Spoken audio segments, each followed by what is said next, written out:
Welcome to Standard Academy. This is our lecture number 10, class 9 mathematics.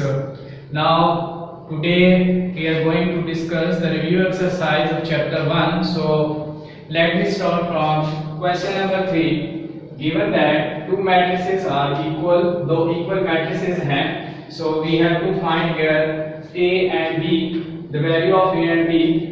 So, अगर हमें दो matrices equal given हो, तो हमें इक्वल मैट्रिसेस से दो चीजों का पता चलता है। पहला ये कि उनका ऑर्डर सेम है और दूसरा ये है कि उनके कॉरस्पॉन्डिंग एंट्रीज भी इक्वल हैं। सो हम यहाँ से ये कह सकते हैं कि a + 3 इक्वल है -3 के और 4 इक्वल है 4 के और 6 इक्वल है कॉरस्पॉन्डिंग 6 के और b - 1 कॉरस्पॉन्डिंग 2 के इक्वल है।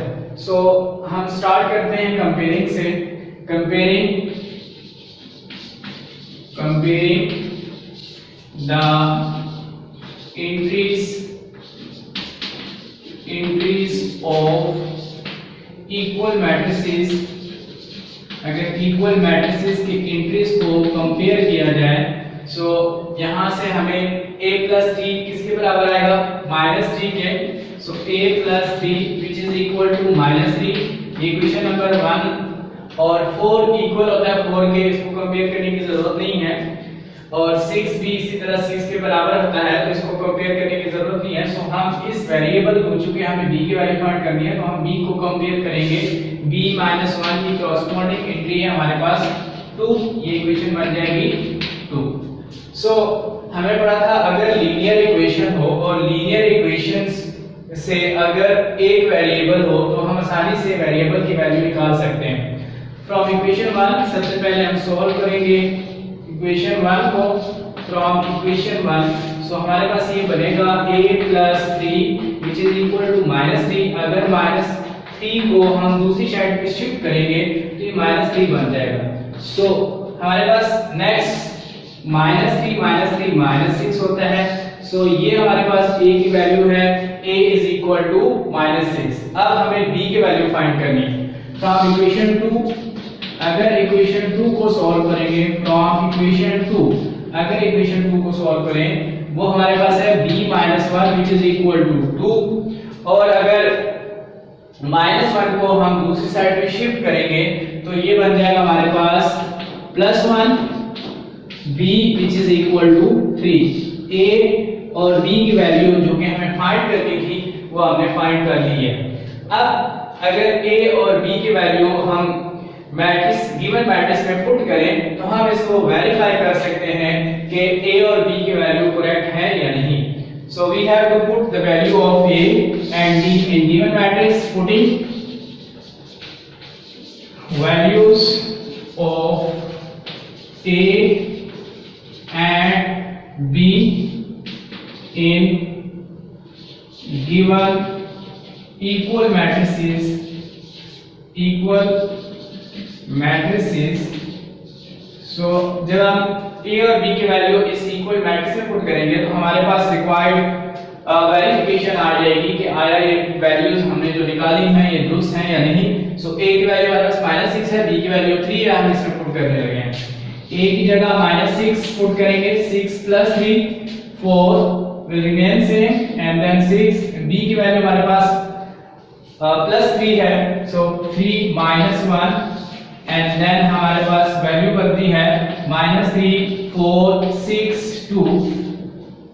अब इसको अगर मजीद सिंपलीफाई करें तो हमारे पास ये बनेगा -3 4 6 3 - 1 2 एंड देन हमारे पास ये बनेगा -3 4 6 2। सो अगर हम लेफ्ट और राइट को देखें तो ये दोनों जो एंट्रीज हैं दोनों मैट्रिसेस की वो बिल्कुल सेम है। सो हम ये कह सकते हैं कि a और b की वैल्यू है वो करेक्ट है। Hence verified. So a is equal to -6, b is equal to 3। ये आंसर है। क्वेश्चन नंबर 5 है, गिवन हमें 2 1 3 -3 plus x matrix is equal to this matrix. So हमें दो मैट्रिक्स ऐड हो रही है, एक मैट्रिक्स है जो x के साथ ऐड हो रहा है और हमें x फाइंड करना है। सो हम x के साथ ऐड होने वाले मैट्रिक्स को दूसरी साइड पे ले जाएंगे तो वहां जाके सब्ट्रैक्ट हो जाएगा और आप इजीली x की वैल्यू फाइंड कर सकते हैं। सो हमारे पास नेक्स्ट स्टेप में आएगा x which is equal to 4 minus 2 minus 1 minus 2 and then ये वाली जो मैट्रिक्स है जो प्लस हो रही है यहाँ पे दूसरी साइड पे जब हम शिफ्ट करेंगे तो माइनस हो जाएगी।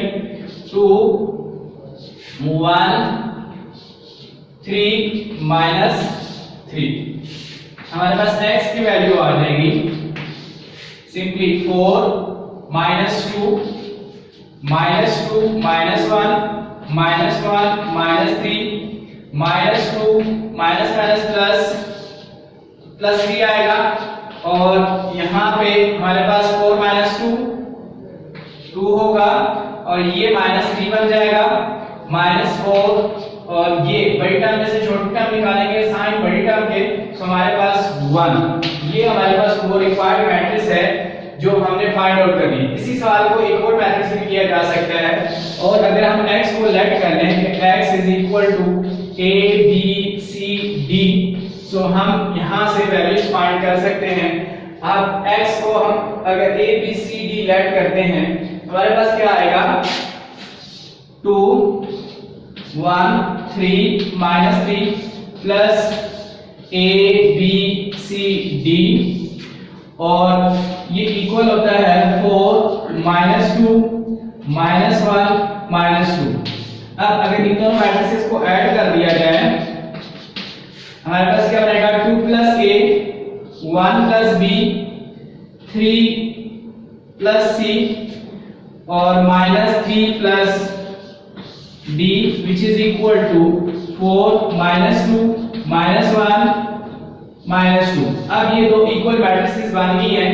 सो इक्वल मैट्रिसेस को हम कंपेयर कर सकते हैं। कंपेयरिंग सेम इक्वल मैट्रिसेस अगर इक्वल मैट्रिसेस को कंपेयर करेंगे सो उनकी एंट्रीज हमने पढ़ लिया हुआ है कि इक्वल जब मैट्रिसेस होती हैं तो उनकी एंट्रीज भी इक्वल होती हैं। सो 2 plus a अगर साथ ही मैं सिंपलीफाई करूं तो 4 अगर 2 को अदर साइड में शिफ्ट करूं 4 -2 a is equal to 2 यहाँ पे देखें a की जगह हमारे पास क्या आ रहा है 2 आ रहा है। सो अब अगर हम नेक्स्ट फाइंड करें b अब b क्या आएगा 1 plus b which is equal to -2 so b is equal to -2 -1 b is equal to -3 ये हमारे पास b की वैल्यू आ जाएगी। इसी तरह अगर हम c फाइंड करना चाहें तो 3 plus c which is equal to -1 और अगर 3 को दूसरी साइड पे शिफ्ट करें तो -1 -3 c is equal to -4 तो ये c की वैल्यू आएगी और हमने d फाइंड करना है तो हमारे पास ये बनेगा -3 plus d which is equal to -2 d is equal to -2 plus 3 d is equal to 1।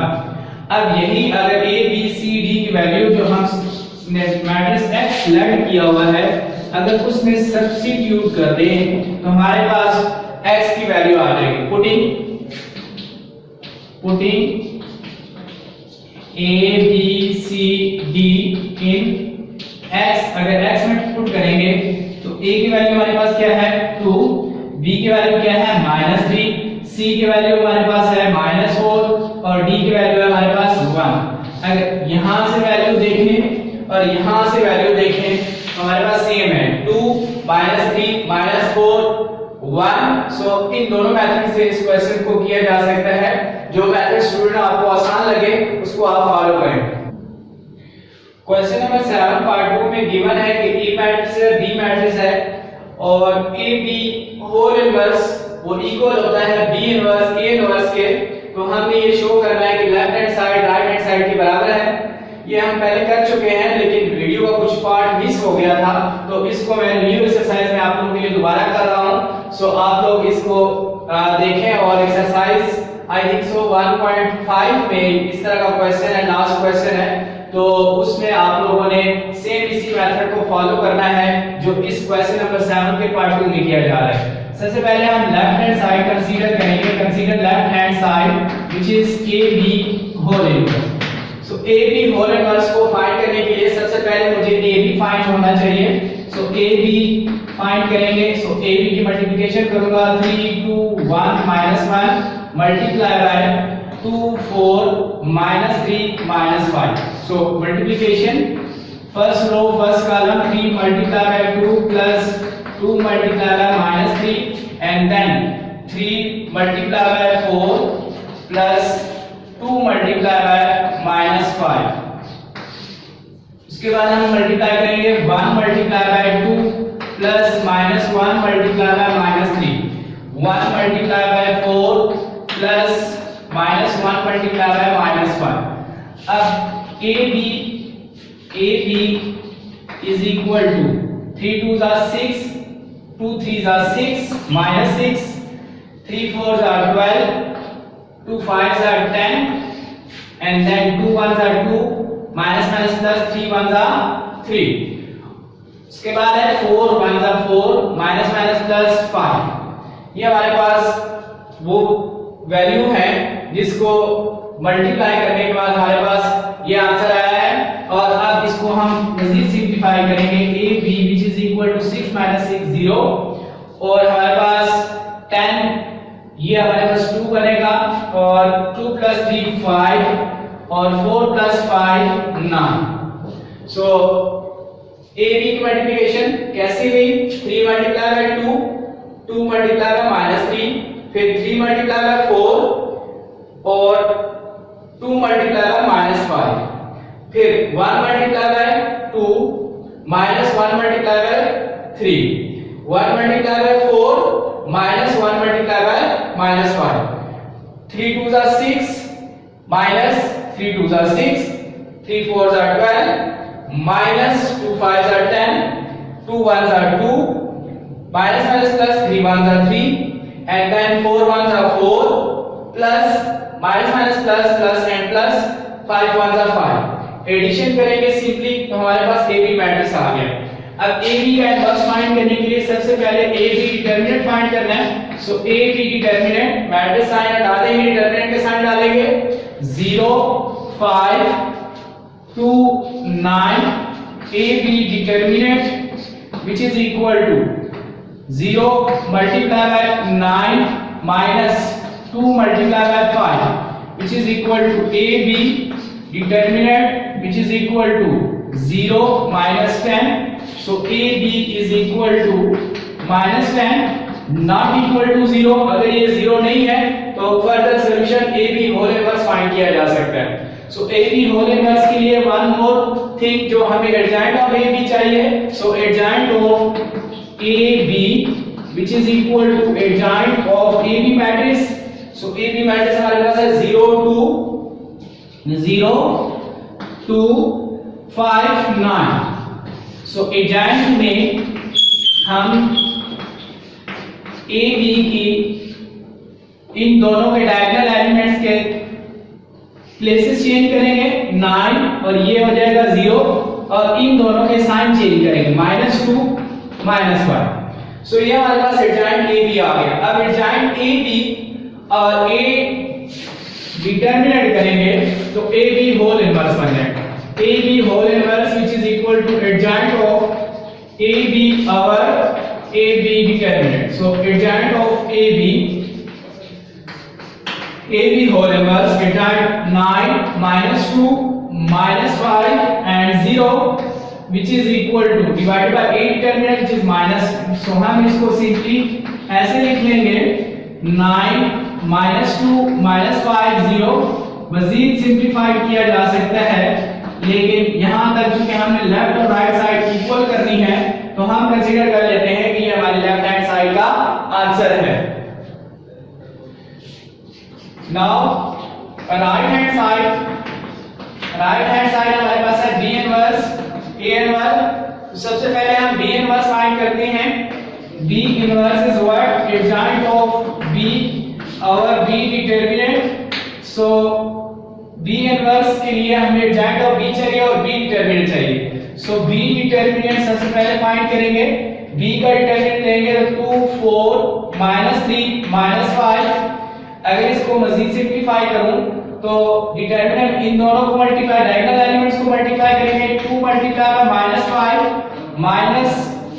-3 multiply by 4, so 2 multiplied by -10 or minus plus 12 which is equal to 2 not equal to 0, so inverse possible है। so adjoint of B अब क्या होगा, adjoint of that B matrix elements 2 4 -3 -5 and then adjoint of B which is equal to, अगर इन दोनों के places change करें diagonal elements की और इन दोनों के साइन करें चेंज करें तो ये हमारे पास एडजॉइंट बन जाता है। सो 3 का -3 का +3 हो जाएगा। अब अगर मैं इसको B इनवर्स लिखना चाहूं तो इसको कुछ यूं लिखा जा सकता है 1/2 times of that's एडजॉइंट्स -5 -4 and 3 2, this is our B inverse। so now we have to find A inverse। A inverse is what, adjoint of A inverse which is equal to adjoint of A, our A determinant। so A determinant first we have to find 3 2 1 -1 and then if we simplify that we have to multiply these diagonal elements 3 -1 and 2, then 3 ones are 3 -3 -2 which is equal to -5 not equal to 0, so inverse is possible। so we have to find now adjoint of A। so adjoint of A which is equal to adjoint of A matrix। A matrix is what, 3 2 1 -1। now shifting the places of diagonal elements, so we have to shift -1 3 and changing the sign of other elements -2 -1, so we can write A inverse which is equal to determinate time in 1/5, I mean to say 1/5 -2 -1 3, so this is A inverse। now we have to find B inverse A inverse, so simply we have to multiply them। so now I am multiplying B inverse A inverse, so determinant elements will be multiplied 1/2 multiplied by 1/5 -1/5 and then B inverse, so B inverse is -5 -4 3 2 and now this is multiplied with -1 -2 -1 3, so if I multiply them I have to remove this part to get space here।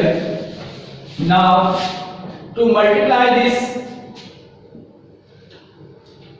1 will multiply with 1 and then 5 2s are 10 and then we get 1/10 and now multiplying these two matrices -5 multiplied by -1 plus -4 multiplied by -1 and then -5 multiplied by -2 and then -4 multiplied by 3,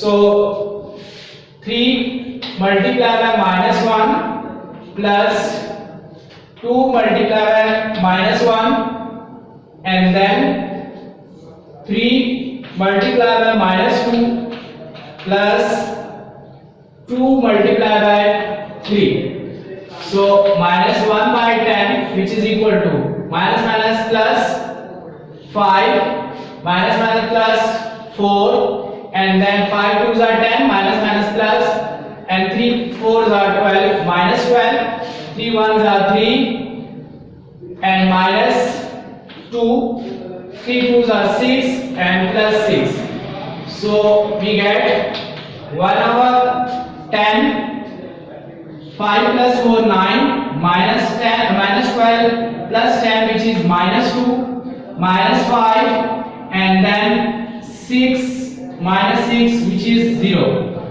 so here we get left hand side which is equal to right hand side, left hand side which is equal to right hand side So it's implies that AB whole inverse which is equal to B inverse AM1. So AB transpose ये भी B transpose A transpose के बराबर होता है। और इसके साथ साथ अगर हमें ये गिवन हो कि अगर किसी मैट्रिक्स का 2 टाइम्स ट्रांसपोज लिया जाए, मतलब मींस टू से A ट्रांसपोज का ट्रांसपोज A के बराबर होता है, इसी तरह और A का इनवर्स ये भी A के बराबर होता है। और अगर आइडेंटिटी मैट्रिक्स का ट्रांसपोज लिया जाए तो ये आइडेंटिटी मैट्रिक्स होता है।